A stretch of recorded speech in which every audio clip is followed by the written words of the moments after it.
नमस्कार विद्यार्थी मित्रांनो, आज आपण इयत्ता 10वी मध्ये गणित भाग 1 मधील तिसरे प्रकरण अंकगणिती श्रेणीमधील सराव संच क्रमांक 3.2 सोडून पाहणार आहोत। या आधीच्या व्हिडिओमध्ये आपण सराव संच क्रमांक 3.1 सोडून पाहिलेला आहे, तो तुम्ही पाहिलेला असेलच। तर आता आपण सराव संच क्रमांक 3.2 सोडवण्याची सुरुवात करूया। पहा, यामध्ये जो पहिला प्रश्न आहे तो कृती आहे। यामध्ये बघा, आपल्याला प्रश्न जो दिलेला आहे तो बघा, खालील दिलेल्या अंकगणिती श्रेणीवरून चौकटीत योग्य संख्या लिहा। आता इथे आपल्याला काही अंकगणिती श्रेणी दिलेल्या आहेत प्रत्येक उदाहरणामध्ये। याच्यामध्ये आपल्याला ज्या चौकटी दिलेल्या आहेत त्या चौकटी आपल्याला भरावायच्या आहेत। बघा, आता उदाहरण क्रमांक 1 मध्ये जी दिलेली अंकगणिती श्रेणी आहे तिथे बघा आपल्याला काय आहे, 1, 8, 15, 22 आणि पुढे ही कंटिन्युअस चालू राहणार आहे। बघा, यामध्ये आपल्याला ए ची किंमत काढायची आहे। ए म्हणजेच आपल्याला माहिती आहे, हा अंकगणिती श्रेणीचे पहिलेच पद असते। बघा, या अंकगणिती श्रेणीमध्ये आपण पहिले पद पाहिले तर इथे 1 हे पहिले पद आहे। परिणामी आपल्याला इथे असे म्हणता येऊ शकते की ए ची किंमत 1 आहे। म्हणजेच पहिल्या चौकटीत काय आलं तर ए 1 आलेलं आहे। त्यानंतर आपल्याला T1 ची किंमत काढायची आहे। T1 म्हणजे सुद्धा पहिले पद असते। अंकगणिती श्रेणीचे पहिले पद हे आपल्याला ए किंवा T1 या दोन्ही अक्षरांनी आपल्याला दाखवता येते। आता T1 म्हणजेच 1 हीच किंमत इथे सुद्धा येणार आहे। बघा, आता इथे आपल्याला T2 म्हणजेच दुसरे पद आहे इथे 8, हे दुसरे पद येणार। आणि तिसरे पद आपल्याला T3 ची किंमत विचारलेली आहे, ती असणार आहे, बघा तिसरे पद किती आहे तर 15 आहे। म्हणजे या अंकगणिती श्रेणीमध्ये पहिल्या ज्या आपल्याला चौकटी आहेत तिथे बघा ए ची किंमत 1 मिळाली, T1 ची किंमत 1 मिळाली, T2 ची 8 आणि T3 ची 15, अशा प्रकारे आपल्याला ह्यांच्या किमती मिळालेल्या आहेत। आता आपण पुढचं जे आपल्याला या उदाहरणामध्ये आहे ते आपण सोडूया। बघा, इथे आपल्याला T2 वजा T1 ची किंमत काढायची आहे। सुरुवातीला T2 ची किंमत इथे लिहावी लागेल आणि T1 ची किंमत इथे लिहावी लागेल। बघा, T2 ची किंमत किती आहे तर 8 ही किंमत आहे T2 ची, आणि T1 ची किंमत आहे 1। आता 8 वजा 1 जी किंमत येईल ती या चौकटीत लिहावी लागेल। 8 वजा 1 ची किंमत आपल्याला मिळते 7। परिणामी 7 ही पुढच्या चौकटीत किंमत येईल। बघा, आता पुढच्या स्टेपला इथे काय दिलेलं आहे, T3 वजा T2। T3 ची किंमत आपण इथे किती घेतलेली आहे तर 15, आणि T2 ची किंमत इथे किती आहे तर 8 आहे। 15 तून 8 गेले तर आपल्याला वजाबाकी किती मिळते, 7 मिळते। बघा, आता आपल्याला ह्या ज्या चौकटी आहेत त्या आपण भरलेल्या आहेत। त्यानंतर बघा, इथे आपल्याला काय विचारलेलं आहे तर डी ची किंमत विचारली। डी म्हणजेच डिफरन्स, सामान्य फरक।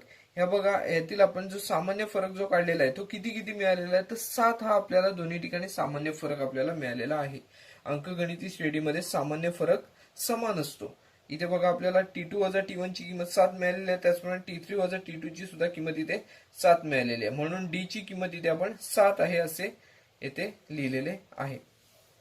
आता आपण पहिली कृती सोडून झालेली आहे, आपण दुसऱ्या कृतीकडे वळणार आहोत। बघा, ही जी अंकगणिती श्रेणी दिलेली आहे ती बघा कशी आहे, 3, 6, 9, 12 अशा प्रकारे ही कंटिन्युअस पुढे चालत राहणारी अंकगणिती श्रेणी आहे।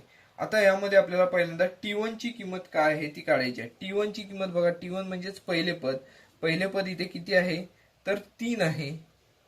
पहिल्या चौकटीत 3 आले। T2 ची किंमत आपल्याला काढायची आहे। T2 ची किंमत इथे बघा 6 आहे, दुसरे पद 6 आहे। परिणामी इथे T2 ची किंमत 6 येणार आहे। त्यानंतर बघा, T3 ची आपल्याला किंमत काढायची आहे। T3 ची किंमत म्हणजे तिसरे पद 9 आहे इथे, ते म्हणजेच आपण ह्या चौकटीत 9 लिहिणार आहोत।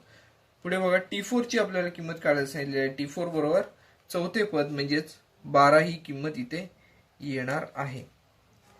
बघा, आता आपल्याला T1, T2, T3 आणि T4 च्या किमती आपण काढलेल्या आहेत। यावरून आपल्याला इथे काय सोडवायचं आहे तर T2 वजा T1 म्हणजेच दुसऱ्या पदातून पहिले पद वजा करायचे। याची डायरेक्ट आपल्याला किंमत लिहायची। बघा, आता दुसरे पद काय आहे तर 6 आहे, यातून पहिले पद 3, 6 मधून 3 वजा केले तर इथे आपल्याला 3च मिळतील। 6 वजा 3 3। तसेच आपल्याला इथे बघा काय विचारलंय, T3 वजा T2। T3 ची किंमत इथे 9 आहे आणि T2 ची किंमत 6 आहे। T3 म्हणजेच 9 आणि T2 म्हणजे 6, 9 वजा 6 आपल्याला इथे सुद्धा 3 हीच किंमत इथे मिळेल। बघा, आता आपल्याला पुढे डी ची किंमत म्हणजे सामान्य फरक इथे किती आहे असं विचारलेलं आहे। डी ची किंमत आपल्याला सहजपणे सांगता येऊ शकते, ती म्हणजेच सलग येणाऱ्या दोन पदांमधील फरक आहे तो म्हणजेच किती 3 आहे. इथे आपल्याला तिन्ही चौकटींमध्ये 3 मिळालेले आहेत. पुढच्या तिन्ही चौकटींमध्ये 3 मिळालेले आहेत. अशा प्रकारे आपली ही जी दुसरी कृती आहे ती सोडवून झालेली आहे. आता येथे आपण पुढच्या कृतीकडे वळणार आहोत. कृती क्रमांक 3 कडे वळूया. बघा इथे आपल्याला ही जी श्रेणी दिलेली आहे अंकगणिती श्रेणी ती कशी आहे बघा. -3, -8, -13, -18 आणि ही पुढे अशीच चालू राहणारी श्रेणी आहे. बघा आता इथे आपल्याला T1 ची किंमत काढायची आहे. T1 बरोबर इथे -3 आहेत ते आपण लिहूया. T2 म्हणजे दुसरे पद आहे. T2 ची किंमत इथे येणार -8. त्यानंतर बघा T3 ची किंमत म्हणजेच तिसरे पद -13 आहे. आणि T4 ची किंमत आपल्याला सांगितलेली आहे ती म्हणजेच काय आपण इथे लिहिणार तर -18 ही किंमत T4 ची येणार. बघा आता आपण T1, T2, T3 आणि T4 या चारही किमती लिहिलेल्या आहेत. पुढे बघा आता आपल्याला पुढे काय विचारलेलं आहे तर T2 वजा T1 ची किंमत आपल्याला काढायला सांगितलेली आहे. T2 ची किंमत किती आहे तर -8 आहे. वजा T1 ची किंमत -3. -8 वजा -3 इथे बघा ऋण एकत्र येऊन -3 होणार आहेत. म्हणजे -8 अधिक 3 लहान संख्येतून मोठी संख्या वजा होणार आहे ते आणि इथे येणार -5 ही किंमत येणार. तसेच बघा इथे T3 वजा T2 T3 ची किंमत आहे -13 वजा -8 ऋण एकत्र येऊन -8 होतील. म्हणजेच -13 वजा 8 इथे सुद्धा आपल्याला -5 हीच किंमत मिळेल. बघा इथे आपलं T2 वजा T1 ची किंमत -5 मिळालेली आहे. त्याचबरोबर T3 वजा T2 ची सुद्धा किंमत आपल्याला -5 हीच मिळालेली आहे. तर आता आपण काय करूया A ची किंमत पुढे जे आपल्याला विचारलंय ते सोडूया. A ची किंमत म्हणजेच काय तर येथील पहिले पद काय आहे तर इथे -3 म्हणजेच A ची किंमत आपल्याला इथे मिळालेली आहे -3 आणि D म्हणजे सामान्य फरक जो आपल्याला मिळालेला आहे -5. अशा प्रकारे हे उदाहरण सोडवता येऊ शकेल. आता आपण चौथ्या उदाहरणाकडे वळूया. चौथे जे उदाहरण आहे त्यामध्ये जी श्रेणी दिलेली आहे ती बघा 70, 60, 50, 40 आणि अशा प्रकारे ही श्रेणी पुढे पुढे चालू राहणार आहे. यामध्ये बघा जर आपण T1 ची किंमत काढायची म्हटली तर पहिले पद इथे आपल्याला काय दिलेलं आहे तर 70. T1 ची किंमत 70 मिळाली. T2 ची किंमत बघा दुसरे पद म्हणजेच 60. T3 ची किंमत तिसरे पद म्हणजेच 50 मिळालेली आहे. बघा T1 ची किंमत 70 मिळालेली आहे, T2 ची किंमत 60 मिळालेली आहे आणि T3 ची किंमत 50 मिळालेली आहे. तिन्ही किमती आपल्याला मिळालेल्या आहेत. आता आपण A ची किंमत काढूया. A म्हणजेच यातील पहिले पद 70 आहे. म्हणजेच A बरोबर इथे या चौकटीत 70 येणार आणि D ची किंमत काढायची. आता D ची किंमत काढत असताना क्रमाने येणाऱ्या दोन पदांमधील फरक ही D ची किंमत असते. आता बघा T1 ची किंमत आहे 70, T2 ची 60. 60 वजा 70 जर केलं तर लहान संख्येतून मोठी संख्या इथे आपण वजा करणार आहोत. म्हणजेच उत्तराला ऋण चिन्ह येईल. इथे आपल्याला -10 मिळतील.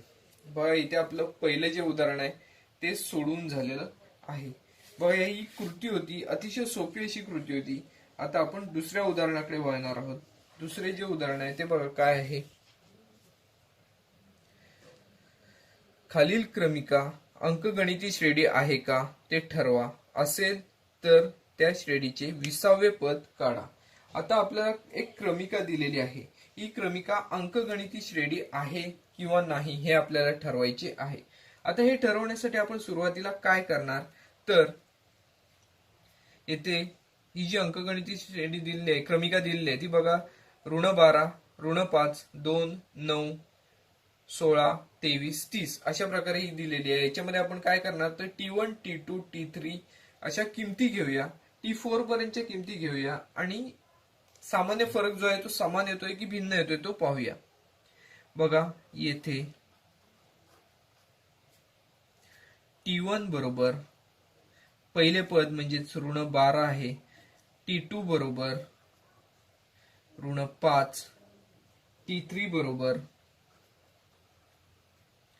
2, T4 बरोबर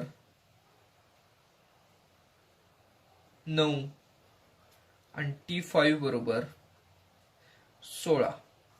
बघा एवढंच आपण घेऊया. पुढची जी पदे आहेत ती घेण्याची आवश्यकता नाहीये. सुरुवातीला आपण सामान्य फरक जो आहे तो काढूया. बघा पहिले दोन पदांमधील फरक आधी काढूया आपण. T2 वजा T1. बघा T2 ची किंमत आपल्याला ऋण 5 आहे, वजा इथे किती आहेत तर ऋण 12. बघा आता इथे आपण विचार केला तर ऋण 5 वजा ऋण 12, वजा वजा एकत्र येऊन धन झाले, म्हणजे ऋण 5 अधिक 12 म्हणजे 12 वजा 5. इथे आपल्याला जो फरक आहे तो मिळतोय धन 7 चा फरक इथे आपल्याला मिळेल. इथे बघा हे ऋण ऋण एकत्र येऊन धन झाले, म्हणजे धन 12 वजा 5 7 आलेले आहेत. आता इथे आपलं पहिल्या दोन पदांमधील फरक जो आहे तो 7 मिळालेला आहे. पुढच्या दोन पदांमधील फरक बघूया. T3 वजा T2 करून बघूया. T3 ची किंमत आहे 2 वजा T2 ची किंमत ऋण 5. इथे सुद्धा बघा ऋण ऋण एकत्र येऊन धन होणार आहे, म्हणजे 2 अधिक 5 होतील, म्हणजेच इथे सुद्धा आपल्याला फरक 7 मिळेल. 2 आणि 5 ची बेरीज 7 आहे. परिणामी आपल्याला या दोन्हींमधला जो फरक आहे, पहिल्या 3 पदांमध्ये पहिल्या 2 पद त्याच्या पुढची 2 पद यांच्यातील फरक जो आहे तो समान मिळालेला आहे. आपण अजून पुढच्या 2 पदांचा बाबतीत विचार करूया. बघा आता T4 वजा T3 करून बघूया. T4 वजा T3 बरोबर T4 ची किंमत आहे 9 वजा T3 ची किंमत आहे 2. 9तून 2 गेले तर आपल्याला इथे सुद्धा 7 मिळतोय. अजून बघा T5 वजा T4. T5 मधून T4 वजा केले व T5 ची किंमत आहे 16 वजा T4 ची किंमत आहे 9. 16तून 9 वजा केले तरी सुद्धा इथे आपल्याला 7 हीच संख्या मिळेल. परिणामी बघा आपल्याला इथे सामान्य फरक जो आहे तो स्थिर मिळतोय. सामान्य फरक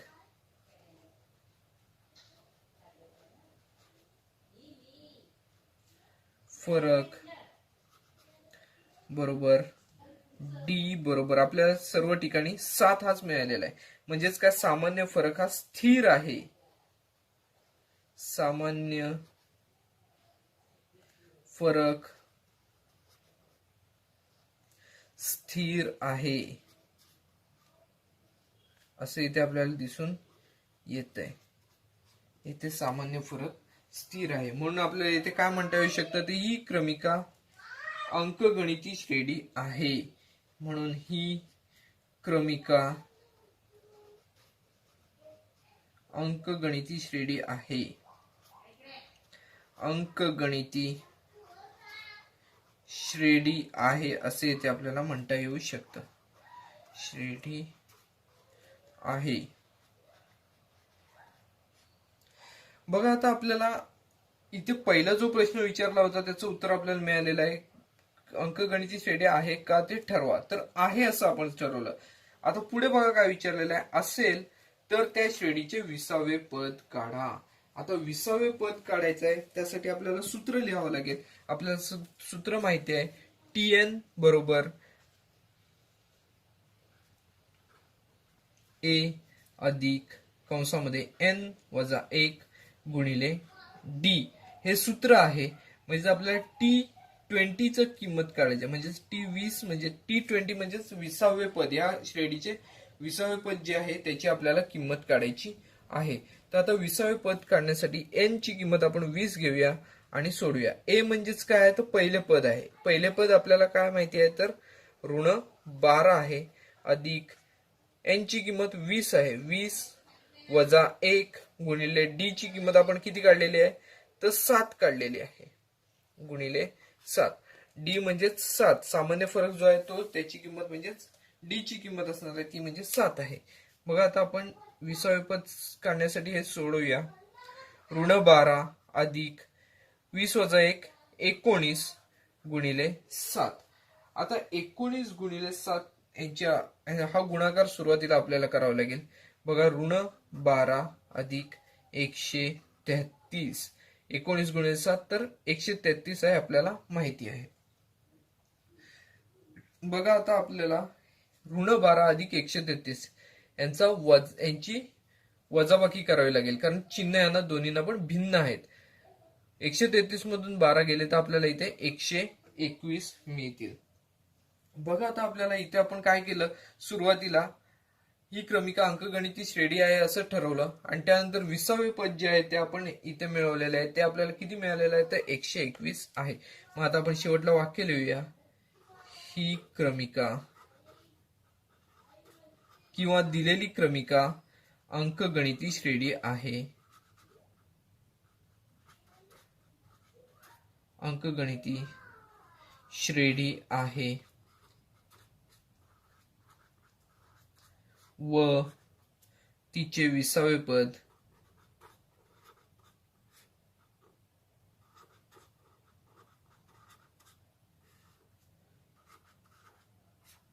121 आहे.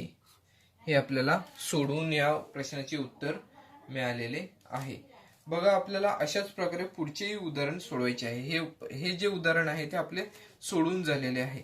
अतिशय सोपे असे उदाहरण आहे.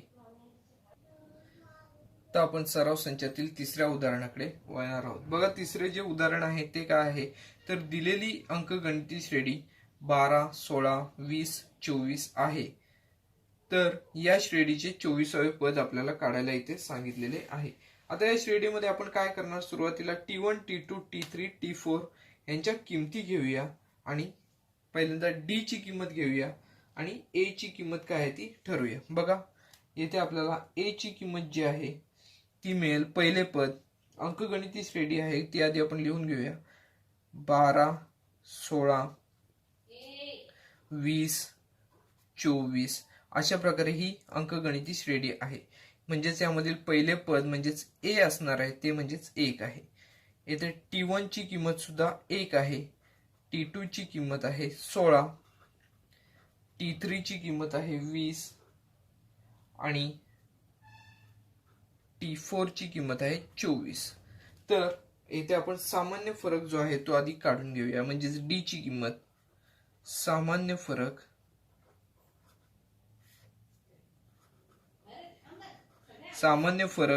D बरोबर T2 वजा T1 बरोबर T2 ची किंमत आहे इथे 16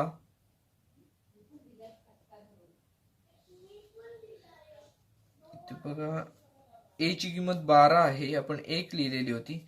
T2 वजा T1, T2 ची किंमत आहे 16 वजा 12, 16 मधून 12 गेले तर आपल्याला इथे 4 मिळतील. म्हणजे आपल्याला D ची किंमत इथे काय मिळालेली आहे तर 4 मिळालेली आहे. A ची किंमत मिळालेली आहे 12. तर यावरून आपण 20वे जे पद आहे 24वे जे पद आहे ते आपण काढायचे आहे. मग आता आपण सूत्र लिहून घेऊया. सूत्र आहे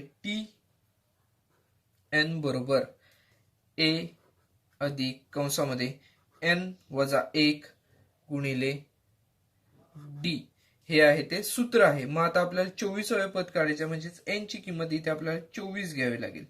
T24 बरोबर A ची किंमत आहे इथे 12 अधिक n ची किंमत 24 वजा 1 गुणिले D ची किंमत आहे 4. बघा आता हा आपण गुणाकार करून पाहूया. पुढची स्टेप जी आहे ती कशी होईल बघा. कंस आधी सोडूया. 12 अधिक 24 वजा 1 23 गुणिले 4. बघा या स्टेप मध्ये आपल्याला सुरुवातीला गुणाकार करून पाहावा लागेल. 12 अधिक 23 गुणिले 4 92. 12 अधिक 92 आपल्याला इथे मिळतील 104. म्हणजेच बघा आपल्याला या अंकगणिती श्रेणीचे 24वे जे पद शोधायचे आहे ते पद आपल्याला किती मिळालेले आहे तर 104 हे पद मिळालेले आहे. म्हणून आपण इथे काय लिहिणार तर म्हणून दिलेल्या अंकगणितीचे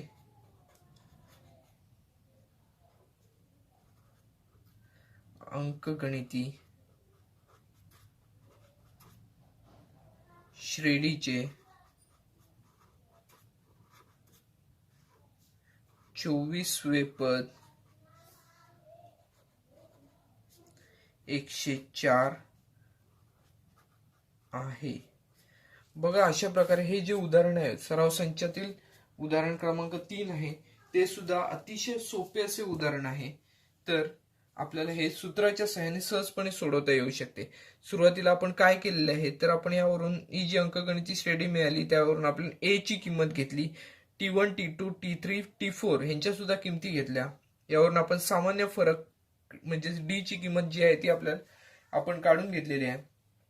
त्यानंतर सूत्र जे आहे एनवे पद काढण्याचे सूत्र म्हणजेच टीएन बरोबर ए अधिक एन वजा 1 गुणिले डी हे सूत्र वापरले. या सूत्रामध्ये किमती भरून आपण आपल्याला जे 24 नंबरचे पद काढायचे होते 24व्या नंबरचे पद ते आपण सहजपणे येथे मिळवलेले आहे. आता आपण सराव संचातील चौथ्या उदाहरणाकडे वळूया. सराव संचातील चौथे उदाहरण आहे ते बघा काय आहे तर खालील अंकगणिती श्रेणीचे 19वे पद काढा. येथे आपल्याला जी पदे दिलेली आहेत ती बघा. अंकगणिती श्रेणी आहे ती 7, 13, 19, 25.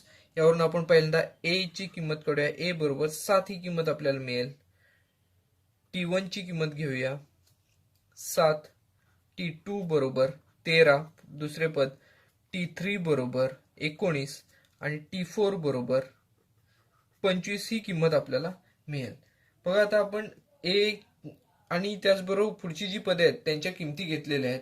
आता सुरुवातीला आपण सामान्य फरक जो आहे तो काढूया. सामान्य फरक म्हणजेच डी बरोबर T2 वजा T1 व डी ची किंमत T2 ची किंमत आहे 13 वजा T1 ची किंमत आहे 7. 13तून 7 गेली तर आपल्याला सामान्य फरक जो आहे तो 6 मिळेल. म्हणजेच इथे डी ची किंमत आपल्याला 6 आहे असं मिळून आलेलं आहे. तर आता आपण पुढच्या स्टेपकडे वळूया. ते म्हणजेच सूत्र आपल्याला लिहावे लागेल. सूत्र आहे अंकगणिती श्रेणीचे एनवे पद काढण्यासाठी जे सूत्र आहे ते बघा काय आहे तर टीएन बरोबर ए अधिक कंसामध्ये एन वजा 1 गुणिले डी. सूत्रामध्ये आपण किमती भरूया. आपल्याला 19वे पद काढायचं आहे म्हणजे एन ची किंमत इथे 19 असणार आहे. T19 बरोबर ए ची किंमत आहे 7 अधिक कंसामध्ये 19 वजा 1 गुणिले डी ची किंमत आहे 6. बघा T19 बरोबर 7 अधिक 19 वजा 1 18. 18 गुणिले 6 ह्याच्यामध्ये आपल्याला सुरुवातीला गुणाकार करावा लागेल. बघा 7 अधिक 18 गुणिले 6 18 संग 108. 108 आपल्याला मिळेल. बघा 108 अधिक 7 जर आपण विचार केला तर 115 हे आपल्याला मिळेल. म्हणजेच काय तर ह्या अंकगणिती श्रेणीचे जे 19वे पद आहे ते आपल्याला इथे सहजपणे मिळून जाईल. ते किती असेल तर 115 आहे. म्हणून दिलेल्या अंकगणिती श्रेणीचे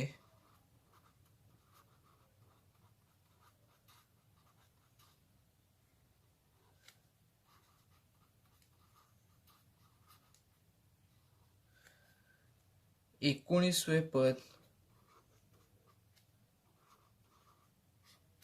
115 आहे असे आपल्याला ह्या उदाहरणावरून मिळून येईल. बघा हे उदाहरण अतिशय सोपे आहे. आपण स्टेप बाय स्टेप जसं आपण पहिलं जे उदाहरण होतं या आधी सोडवलेलं ते सोडवलं त्याचप्रमाणे हे सुद्धा उदाहरण आपण स्टेप बाय स्टेप सोडवलं आणि सोडवणं अतिशय सोपं आहे. बघा आता आपण पुढच्या उदाहरणाकडे वळूया. या सराव संचातील 5वे जे उदाहरण आहे ते बघा. खालील अंकगणिती श्रेणीचे 27वे पद काढा असा आपल्याला प्रश्न विचारलेला आहे आणि ती श्रेणी जी आहे ती दिलेली आहे बघा 9, 4, ऋण 1, ऋण 6, ऋण 11. आता या अंकगणिती श्रेणीमध्ये आपण ए T1 T2 ह्यांच्या किमती घेऊया. या अंकगणिती श्रेणीत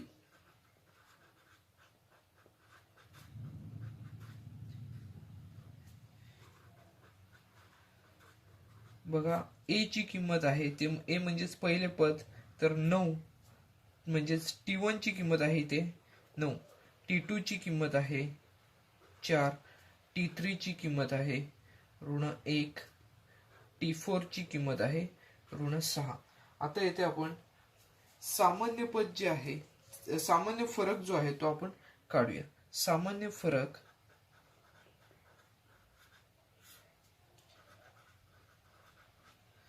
बरोबर T2 वजा T1. T2 ची येथे किंमत किती आहे तर 4 आहे, वजा T1 ची किंमत आहे 9. बघा इथे लहान संख्येतून मोठी संख्या वजा करतोय म्हणजे उत्तराला ऋण चिन्ह येणार. 9तून 4 गेले 5 शिल्लक राहतील. म्हणजेच इथे आपल्याला सामान्य फरक म्हणजे डी ची जी किंमत आहे ती आपल्याला इथे ऋण 5 मिळालेली आहे. आता आपण सूत्र लिहून घेऊया. Tn बरोबर a अधिक कंसामध्ये n वजा 1 गुणिले d. सूत्रामध्ये किमती भरून बघा. T27 ची आपल्याला किंमत काढायची आहे. n ची किंमत म्हणजे 27 आहे, a बघा 9 आहे, अधिक 27 वजा 1 गुणिले d ची किंमत इथे ऋण 5 आहे. बघा आता आपण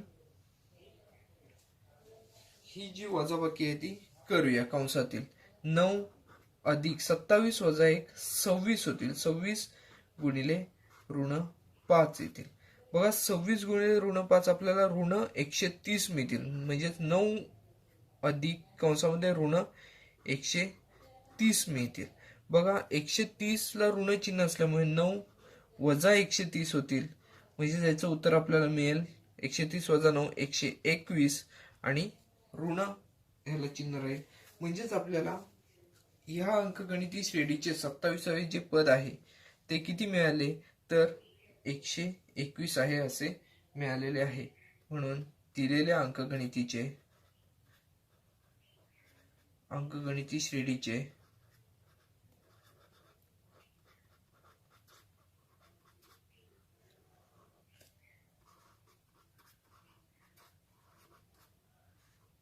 27वे पद ऋण 121 आहे असे आपल्याला यावरून मिळालेले आहे. तर पहा, आपले सराव संचातील पहिली 5 जी उदाहरणे आहेत ती सोडून झालेली आहेत. उरलेली जी उदाहरणे आहेत ती याच अनुषंगाने आपल्याला सोडवायची आहेत. तर व्हिडिओ आवडला असल्यास नक्कीच लाईक करा, चॅनल सबस्क्राईब करा. धन्यवाद.